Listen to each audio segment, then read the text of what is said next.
അറേബ്യയിലെ കിരീടം വെക്കാത്ത ചക്രവർത്തി എന്ന നിലയിൽ, ജനങ്ങളോട് ചോദ്യം ചെയ്യപ്പെടാത്ത ആധ്യാത്മിക നേതാവ് എന്ന നിലയിൽ, അന്നത്തെ പ്രബലമായ സൈന്യത്തിലെ സർവ്വസൈന്യാധിപൻ എന്ന നിലയിൽ നിൽക്കുമ്പോഴല്ലേ പ്രവാചകൻ നിറകണ്ണുകളോട് ജനങ്ങളോട് പറഞ്ഞത്, ഞാൻ ആരെയെങ്കിലും ഉപദ്രവിച്ചിട്ടുണ്ട് എങ്കിൽ എന്റെ മുതുകിത് ഇതാ, നിങ്ങൾക്ക് എന്നെ ഉപദ്രവിക്കാം. ഞാൻ ആരെയെങ്കിലും അപമാനിച്ചിട്ടുണ്ട് എങ്കിൽ നിങ്ങൾക്ക് എന്നെ അപമാനിക്കാം. ഞാൻ ആർക്കെങ്കിലും പണം നൽകാനുണ്ടെങ്കിൽ നിങ്ങൾ ചോദിച്ചുകൊള്ളൂ, ഞാൻ നൽകാമെന്ന്. അലോക ചരിത്രത്തിൽ ഇതുപോലെയൊരു വ്യക്തിയെ നിങ്ങൾക്ക് കണ്ടെത്താൻ സാധിക്കുകയില്ല. നബി സല്ലല്ലാഹു അലൈഹി വസല്ലമനെ സംബന്ധിച്ച് അധികം കേട്ടിട്ടില്ലാത്ത, പഠിച്ചിട്ടില്ലാത്ത മൈക്കൽ എച്ച് ഹാർട്ട് എന്നൊരു വ്യക്തി പ്രവാചകനെ സംബന്ധിച്ച് പഠിക്കാനിടയായി. അദ്ദേഹം പഠിക്കാനൊരു സാഹചര്യം ഉണ്ടായിരുന്നു. മാനവ സമൂഹത്തെ ഏറ്റവും അധികം സ്വാധീനിച്ച വ്യക്തിത്വങ്ങളെ തെരഞ്ഞെടുക്കാൻ അദ്ദേഹം പഠിച്ചതാണ്. എന്നിട്ട് ദ 100 എന്ന അദ്ദേഹത്തിന്റെ ഗ്രന്ഥത്തിൽ ഏറ്റവും അധികം മനുഷ്യ സമൂഹത്തെ സ്വാധീനിച്ച വ്യക്തിയായി അദ്ദേഹം തെരഞ്ഞെടുത്തത് നബി സല്ലല്ലാഹു അലൈഹി വസല്ലമനെയാണ്. എന്നിട്ട് അദ്ദേഹം പറയുന്നുണ്ട്, Muhammad is the only man who had been successful in both religious and secular levels. മതവും മതേതരവുമായ മേഖലകളിൽ ഒരുപോലെ വിജയം വരിച്ചത് മുഹമ്മദ് മാത്രമാണെന്ന്. എൻസൈക്ലോപീഡിയ ബ്രിട്ടാനിക്ക പറയുന്നു, Muhammad is the most successful of all religious personalities of the world. മത നേതാക്കളിൽ വെച്ച് ഏറ്റവും വിജയം വരിച്ചത് മുഹമ്മദാണ് എന്ന്. ഉന്നതമായ സ്വഭാവ ഗുണങ്ങൾക്കുടമയാകുന്നതിലൂടെ മാനവ സമൂഹത്തിന് മാതൃകയാകുന്നതാണ് മഹത്വത്തിന്റെ മാനദണ്ഡമെങ്കിൽ, ഏറ്റവും ഉന്നത സ്വഭാവ ഗുണങ്ങൾക്കുടമയായ പ്രവാചകനാണ് മാനവരിൽ മഹോന്നതൻ. പരിമിതമായ ജീവിത സാഹചര്യങ്ങളിൽ നിന്നും ഉന്നതമായ ജീവിത ലക്ഷ്യങ്ങൾ സാക്ഷാത്കരിക്കുന്നതാണ് മഹത്വത്തിന്റെ മാനദണ്ഡമെങ്കിൽ, അനാഥനായി ജനിച്ച് ദരിദ്രനായി വളർനാടുകളെ മേച്ച് ജീവിച്ച സാധാരണക്കാരനായ മനുഷ്യൻ അവസാനം ഭരണാധികാരിയും ജനകോടികളെന്നും സ്വാധീനിക്കുന്ന സ്വന്തം ജീവിത രീതിയും 14 നൂറ്റാണ്ടുകളെ അതിജീവിച്ചുകൊണ്ട് ലോകത്തിന്റെ പ്രഥമ മതത്തിന്റെ സ്ഥാനത്തിലേക്ക് കുതിച്ചുകൊണ്ടിരിക്കുന്ന ഇസ്ലാമും ഖുർആന്റെ അടിസ്ഥാനത്തിൽ നൽകിയ പ്രവാചകനാണ് മാനവരിൽ മഹോന്നതൻ. ജനഹൃദയങ്ങളിൽ കുടികൊള്ളുന്ന ആയുക്തികമായ ഭയവും അന്ധവിശ്വാസങ്ങളും അനാചാരങ്ങളും എന്നേക്കുമായി തുടച്ചു നീക്കുന്ന നിയമങ്ങൾ നൽകുന്നതാണ് മഹത്വത്തിന്റെ മാനദണ്ഡമെങ്കിൽ, വിശുദ്ധ ഖുർആന്റെ അടിസ്ഥാനത്തിൽ അചഞ്ചലമായ ഏകദൈവ വിശ്വാസം ലോകത്തിന് സമർപ്പിച്ച നബി സല്ലല്ലാഹു അലൈഹി വസല്ലമാണ് മാനവരിൽ മഹോന്നതൻ. ജാതിക്കും വർഗത്തിനും വർണ്ണത്തിനും അതീതമായി മനുഷ്യരെയെല്ലാം ഒന്നായി കാണുന്ന നിയമങ്ങൾ നൽകുന്നതാണ് മഹത്വത്തിന്റെ മാനദണ്ഡമെങ്കിൽ, ജാതി വർഗ വർണ്ണ ദേശജനന വ്യത്യാസമില്ലാതെ മനുഷ്യരെയെല്ലാം സാഹോദര്യത്തിന്റെ പ്രഭയിൽ ഒരേ വർണ്ണവും വർഗരഹിതവുമായ കുടുംബാംഗങ്ങളായി കാണുന്ന മഹത്തായ ഇസ്ലാമിക നിയമം ലോകത്തിന് സമർപ്പിച്ച പ്രവാചകനാണ് മാനവരിൽ മഹോന്നതൻ. ഉജ്ജ്വലമായ പ്രഭാഷണങ്ങളിലൂടെ മനുഷ്യ ഹൃദയങ്ങളിൽ കുടികൊണ്ടിരുന്ന നന്മയെ തിരിച്ചറിഞ്ഞുകൊണ്ട് അവരെ മഹത്വത്തിന്റെ മാനങ്ങളിലേക്ക് ഉയർത്താൻ സാധിച്ച പ്രവാചകൻ. യാതൊരു സൈനിക അക്കാദമിയുടെ ട്രെയിനിങ് ലഭിക്കാതെ അന്നത്തെ ലോകമഹാശക്തികളായ റോമിനെയും പേർഷ്യയെയും ജനങ്ങളെ അടിച്ചമർത്തിയിരുന്ന ആ സാമ്രാജ്യ ശക്തികളെ തകർത്തുകൊണ്ട് ജനലക്ഷങ്ങളെ മോചിപ്പിക്കാൻ സാധിച്ച പ്രവാചകൻ. സ്വന്തം സഹോദരന്റെ കഴുത്തറക്കുകയും അവനെ വഞ്ചിക്കുകയും മാത്രം ചെയ്തിരുന്ന, അതല്ലാതെ മറ്റൊന്നും അറിയാതിരുന്ന ഒരു ജനവിഭാഗത്തെ സ്നേഹത്തിന്റെയും കാരുണ്യത്തിന്റെയും സ്വർണ്ണചരടിൽ കോർത്തിണക്കാൻ സാധിച്ച പ്രവാചകൻ. മദ്യത്തിലും ലഹരി പദാർത്ഥങ്ങളിലും നീന്തിക്കൊളിച്ചിരുന്ന ഒരു ജനവിഭാഗത്തെ കൊണ്ട് ഒറ്റ ദിനം കൊണ്ട് മദ്യം തെരുവുകളിലേക്ക് ഒഴുകിക്കൊണ്ട് ജീവിതത്തിൽ ഒരിക്കൽ പോലും മദ്യം കഴിക്കുകയില്ല എന്ന് സത്യം ചെയ്യിപ്പിച്ച് ലോക ചരിത്രത്തിൽ തുര്യതയില്ലാത്ത സംഭവം സൃഷ്ടിച്ച പ്രവാചകൻ. വ്യഭിചാരത്തിലും വിവാഹേതര ലൈംഗിക ബന്ധങ്ങളിലും ഏർപ്പെട്ടിരുന്ന ഒരു ജനസമൂഹത്തെ പരിവർത്തിപ്പിക്കുകയും സംസ്കരിക്കുകയും എത്രത്തോളം എന്നാൽ, വ്യഭിചരിച്ച പുരുഷനും സ്ത്രീയും സ്വമേധയ നബി സല്ലല്ലാഹു അലൈഹി വസല്ലമിന്റെ അടുത്ത് വന്ന് ത്വഹിർനി യാ റസൂലല്ലാഹ്, അള്ളാഹുവിന്റെ പ്രവാചകരെ ഞങ്ങളെ ശുദ്ധീകരിക്കണമെന്ന് പറഞ്ഞുകൊണ്ട് കഠിനമായ ശിക്ഷ പോലും ഏറ്റുവാങ്ങാൻ മാത്രം ആദർശധീരരാക്കി തീർത്ത പ്രവാചകൻ.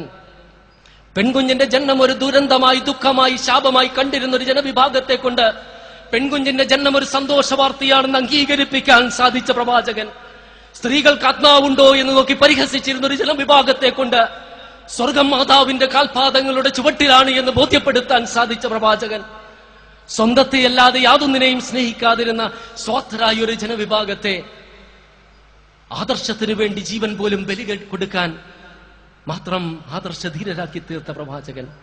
അതെ, മുഹമ്മദ് എന്ന നാഥൻ, മുഹമ്മദ് എന്ന നാട്ടിടയൻ, മുഹമ്മദ് എന്ന വ്യാപാരി, മുഹമ്മദ് എന്ന കുടുംബനാഥൻ, മുഹമ്മദ് എന്ന പ്രഭാഷകൻ, മുഹമ്മദ് എന്ന പ്രവാചകൻ, മുഹമ്മദ് എന്ന സത്യത്തിന്റെ പോരാളി, മുഹമ്മദ് എന്ന ഭരണാധികാരി, മുഹമ്മദ് എന്ന ഭരണതന്ത്രജ്ഞൻ, മുഹമ്മദ് എന്ന ന്യായാധിപൻ, മുഹമ്മദ് എന്ന നിയമജ്ഞൻ, മുഹമ്മദ് എന്ന സ്ത്രീ വിമോചകൻ, മുഹമ്മദ് എന്ന അടിമാമോചകൻ, നൂറ്റാണ്ടുകൾ കൊണ്ട് ചെയ്തു തീർക്കേണ്ട കർമ്മസംഹിതകൾ ഇത്രയും ഹ്രസ്വമായ കാലഘട്ടത്തിനുള്ളിൽ ചെയ്തു തീർത്ത മറ്റേത് വ്യക്തിയാണ് ചരിത്രത്തിന്റെ വിരുമാറിലൂടെ കടന്നുപോയിട്ടുള്ളത്? ഇതെങ്ങനെ നേടിയെന്ന് ബോസ്വർത്ത് സ്മിത്ത് പറയുന്നു. Without A standing army, without A body guard, without A palace, without A fixed revenue, if ever any man had the right to say that he ruled by right divine, it's Muhammad. സ്ഥിരമായൊരു സേനയില്ലാതെ, ഒരു അംഗരക്ഷകനില്ലാതെ, ഒരു രാജകൊട്ടാരമില്ലാതെ, സ്ഥായിയായ വരുമാനമില്ലാതെ ഒരു മാതൃകാ ഭരണം സംസ്ഥാപിച്ച് നടപ്പിൽ വരുത്തിയെന്ന് ആധികാരികമായി ലോകചരിത്രത്തിൽ ആർക്കെങ്കിലും പറയാൻ സാധിക്കുമെങ്കിൽ അത് മുഹമ്മദിന് മാത്രമാണെന്ന് ലമാർട്ടിൻ പറയുന്നുണ്ട്. Philosopher, orator, apostle, legislator, warrior, conqueror of ideas, restorer of rational dogmas of a cult without images, founder of 20 terrestrial empires and one single empire. That is Muhammad. As regard all standards by which human greatness may be measured, we may well ask, is there any man greater than he?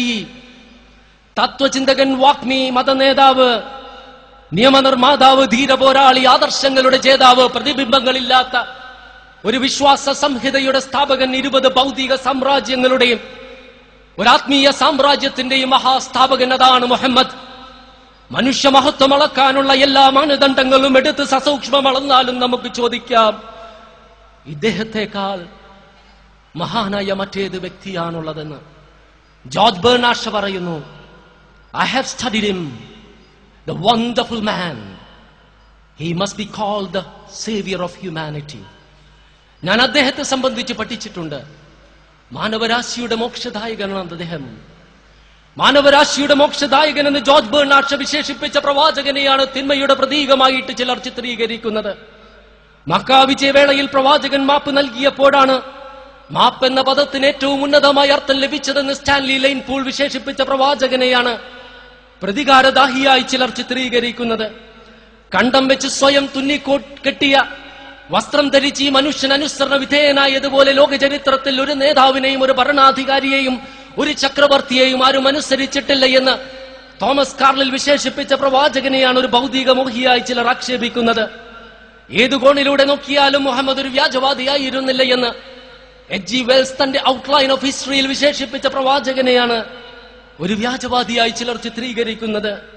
അദ്ദേഹത്തെ നമുക്ക് പ്രവാചകനെന്നോ കവിയെന്നോ വിളിക്കാം. എന്നാൽ അദ്ദേഹം സംസാരിക്കുമ്പോൾ ഉതിർന്നു വീഴുന്ന വാക്കുകൾ ഒരു സാധാരണ മനുഷ്യന്റെ വാക്കുകളല്ല എന്ന് ടോറാൻഡ്രോ വിശേഷിപ്പിച്ച പ്രവാചകന്റെ വചനങ്ങളെയാണ് ഒരു മാനസിക രോഗിയുടെ ജൽപ്പനങ്ങൾ എന്ന് പറഞ്ഞ ആളുകൾ ആക്ഷേപിക്കുന്നത് ചില മാധ്യമങ്ങൾ.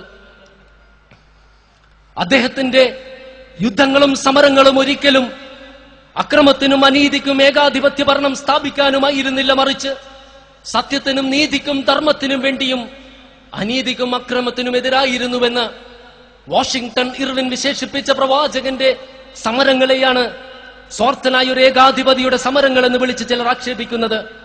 അദ്ദേഹത്തെ സംബന്ധിച്ച് വായിക്കുമ്പോൾ എന്തെന്നില്ലാത്ത ബഹുമാനമാണ് എന്റെ മനസ്സിലെന്ന് ഡോക്ടർ റാനി ബസൻ വിശേഷിപ്പിച്ച പ്രവാചകനെയാണ് ബഹുമാനത്തിന് അർഹനല്ല എന്ന് ചിലർ പറയുന്നത്. അദ്ദേഹത്തിന്റെ സംബന്ധിച്ച് ഉള്ള ഗ്രന്ഥം വായിച്ച ശേഷം മറ്റൊരു ഗ്രന്ഥം വായിക്കാനില്ല എന്ന ദുഃഖമായിരുന്നു എന്നും ഇസ്ലാമിന്റെ ശക്തി വാളിലല്ല പ്രവാചകന്റെ സ്വഭാവത്തിലും ഇസ്ലാമിന്റെ ദർശനത്തിലുമായിരുന്നു എന്ന് മഹാത്മാഗാന്ധി വിശേഷിപ്പിച്ച നബി സല്ലല്ലാഹു അലൈഹി വസല്ലമനെയാണ് അന്തിക്രിസ്തു എന്ന് വിളിച്ച് ചിലർ ആക്ഷേപിക്കുന്നത്. ഇത്തരം ആളുകളുണ്ടല്ലോ, ഈ കാർട്ടൂണുകൾ വരച്ച ആളുകൾ.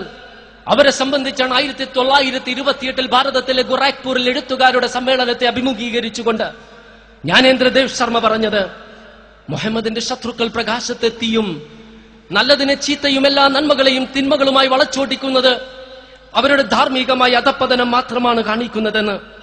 ഇത്തരം ആളുകളെ സംബന്ധിച്ചാണ് 1840 മെയ് മാസം 8-ാം തീയതി ലണ്ടനിലെ ബുദ്ധിജീവികൾ അഭിമുഖീകരിച്ചുകൊണ്ട് തോമസ് കാർലിൽ പറഞ്ഞത്, പാശ്ചാത്യർ മുഹമ്മദിനെതിരെ തൊടുത്തുവിടുന്ന അടിസ്ഥാനരഹിതങ്ങളായ ആരോപണങ്ങളുണ്ടല്ലോ, അത് അവരുടെ കഴിവുകേട് മാത്രമാണ് കാണിക്കുന്നതെന്ന്.